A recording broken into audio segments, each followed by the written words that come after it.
This is the story of a man named Stanley. Stanley worked for a company in a big building where he was employee number 427. Employee number 427's job was simple. He sat at his desk in room 427 and he pushed buttons on the keyboard. Orders came to him through a monitor on his desk, telling him what buttons to push, how long to push them, and in what order. This is what employee 427 did every day of every month of every year. And although others might have considered it soul-rending, Stanley relished every moment that the orders came in, as though he had been made exactly for this job. And Stanley was happy. And then one day, something very peculiar happened. Something that would forever change Stanley. Something he would never quite forget. He had been at his desk for nearly an hour when he realized that not one single order had arrived on the monitor for him to follow. No one had showed up to give him instructions, call a meeting, or even say hi. Never in all his years at the company had this happened, this complete isolation. Something was very clearly wrong. Shocked, frozen solid, Stanley found himself unable to move for the longest time. But as he came to his wits and regained his senses, he got up from his desk and stepped out of his office. But Stanley simply couldn't handle the pressure. What if he had to make a decision? What if a crucial outcome fell under his responsibility? He had never been trained for that. No. This couldn't go any way except badly. The thing to do now, Stanley thought to himself, is to wait. Nothing will hurt me. Nothing will break me. In his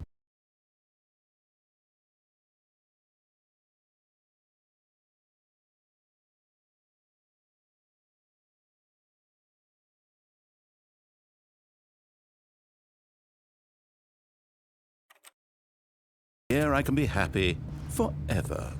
I will be happy. Stanley waited. Hours passed, then days. Had years gone by? He no longer had the ability to tell. But the one thing he knew for sure, beyond any doubt, was that if he waited long enough, the answers would come. Eventually, someday, they would arrive. Soon, very soon now, this will end. He will be spoken to. He will be told what to do.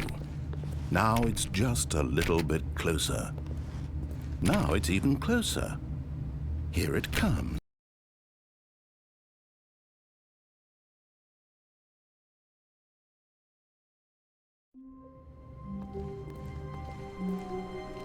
All of his co-workers were gone. What could it mean? Stanley decided to go to the meeting room. Perhaps he had simply missed a memo. No matter how hard Stanley looked, he couldn't find a trace of his co-workers.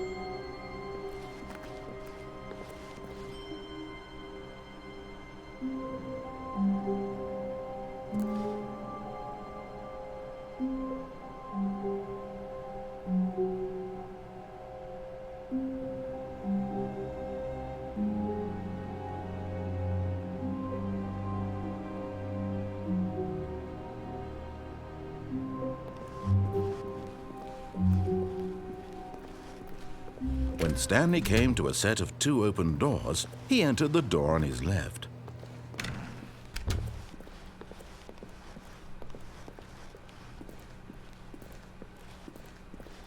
Yet there was not a single person here either. Feeling a wave of disbelief, Stanley decided to go up to his boss's office, hoping he might find an answer there. Coming to a staircase, Stanley walked upstairs to his boss's office.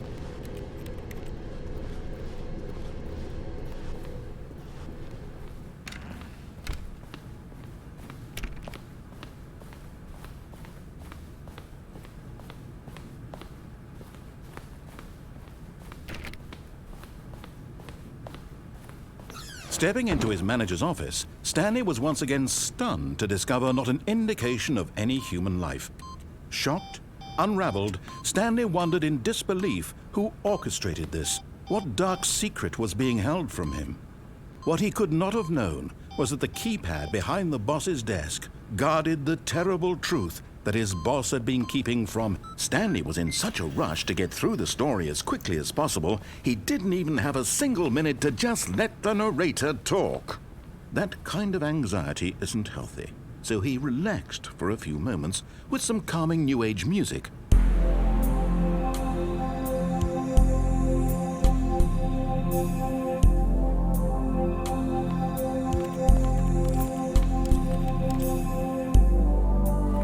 Feeling soothed and rejuvenated, Stanley calmly walked forward into the opened passageway.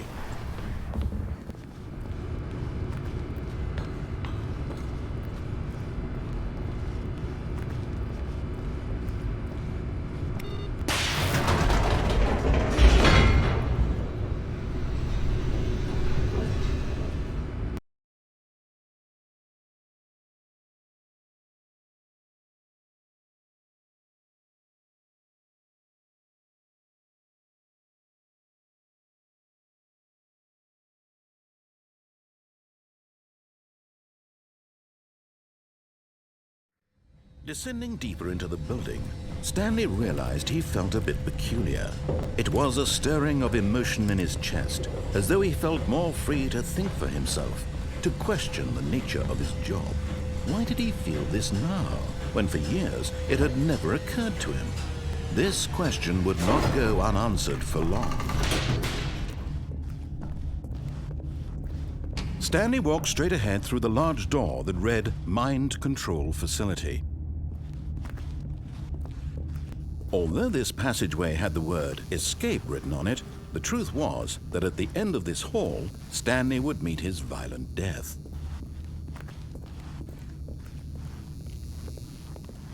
The door behind him was not shut. Stanley still had every opportunity to turn around and get back on track. At this point, Stanley was making a conscious, concerted effort to walk forward and willingly confront his death.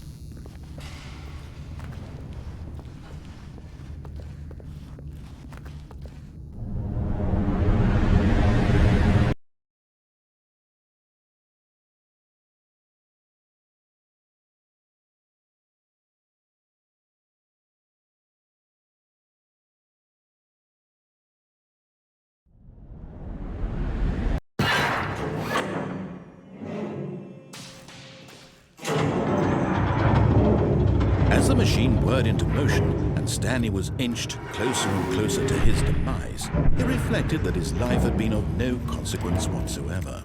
Stanley can't see the bigger picture. He doesn't know the real story, trapped forever in his narrow vision of what this world is. Perhaps his death was of no great loss, like plucking the eyeballs from a blind man. So he resigned and willingly accepted this violent end to his brief and shallow life. Farewell, Stanley.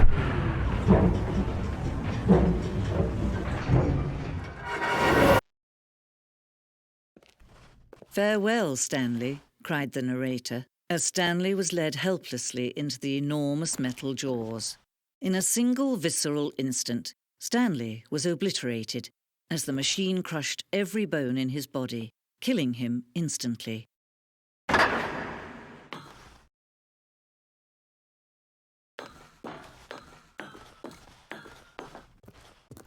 And yet it would be just a few minutes before Stanley would restart the game, back in his office, as alive as ever.